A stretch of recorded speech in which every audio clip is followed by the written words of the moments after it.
Joining us now, retired Lieutenant Colonel Bob Maginnis. The colonel served in the Army for 24 years. He's now a U.S. Army senior strategist and author of the book, Divided We Stand. Also with us, former National Security Council official Richard Goldberg. Richard Goldberg is a senior advisor at the Foundation for Defense of Democracies. Okay, Colonel, this news. Israel recovers the body of Yehudit Weiss, a 65-year-old mother of 5, murdered by Hamas. Now, Yehudit's husband also murdered by Hamas on 10/7. Her body, Colonel, was found in a structure adjacent to a hospital in Gaza. So why are Democrats and Americans, anyone, protesting against Israel and standing with terrorists who commit such atrocities? Yeah, Liz, the spin in the media, unfortunately, is that, Israel's at fault in spite of the fact that the Israelis have demonstrated through all sorts of videos and other evidence that Hamas did some absolutely horrific attacks, beheading babies, burning alive women and children. These sorts of things should not be tolerated. But yet, you have people, even in this country, who have been have a demented view of what's really going on. And that misinformation, unfortunately, is promoted by not only leftist media, but you have a number of conduits. And to a certain degree, you have TikTok, as we know, and others that are permeating even, the truth in this country. What the colonel just said, Richard, this is about the slaughter and abduction of innocent civilians. 32 Americans were murdered among the 1,200 killed. An untold number of Americans among the 239 held hostage. Richard, let's listen to this heartbreaking speech from American mom Rachel Goldberg. Rachel is the mother of son Hirsch Goldberg, Poland, who's now held hostage by Hamas. Listen to this. Right now, how we are living is hard to describe to you. We hostage families have lived the last 39 days in slow motion torment. Why? Why is the world accepting that 240 human beings from almost 30 countries have been stolen and buried alive? Richard, your reaction?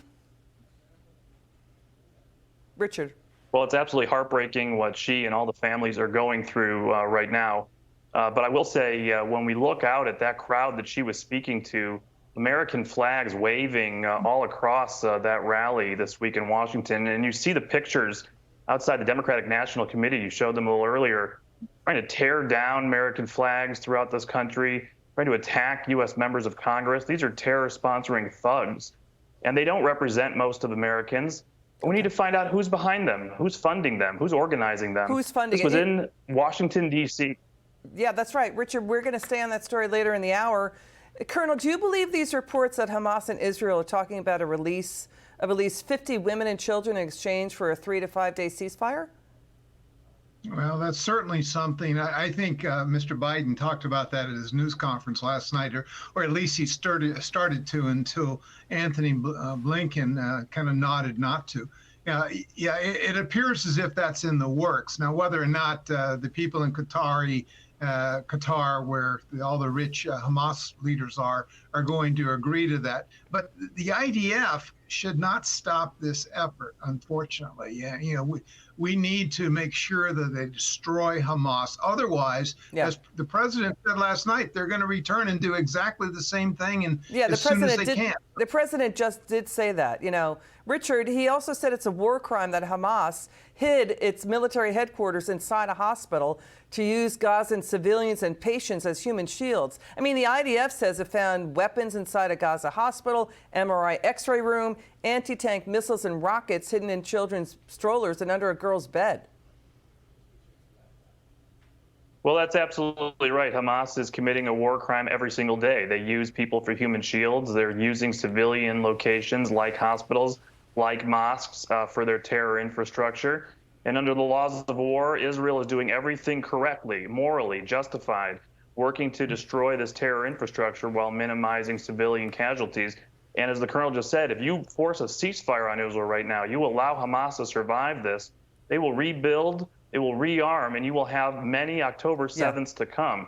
Now is the time to finish this off. Yeah, Israel, they're asking Israel to lay down their arms. Hamas will not lay down its arms. What Richard was saying, Colonel, when you compare the peaceful march for Israel to the absolute mayhem of the violent anti-Israel riot last night in D.C. at DNC headquarters, Colonel, the March for Israel had no threats, no intimidation, no violence, no calls for genocide, no masks, no faces covered. But why just one rioter arrested last night? 6 cops are injured. They were pepper spraying cops in House office building, congressional office buildings. He was put under lockdown. Yeah, these professional agitators, Antifa people that are dressed all in black, and they, whoever is going to pay them, they'll go out and do their bidding. You're right. The massive rally the other day was incredibly peaceful.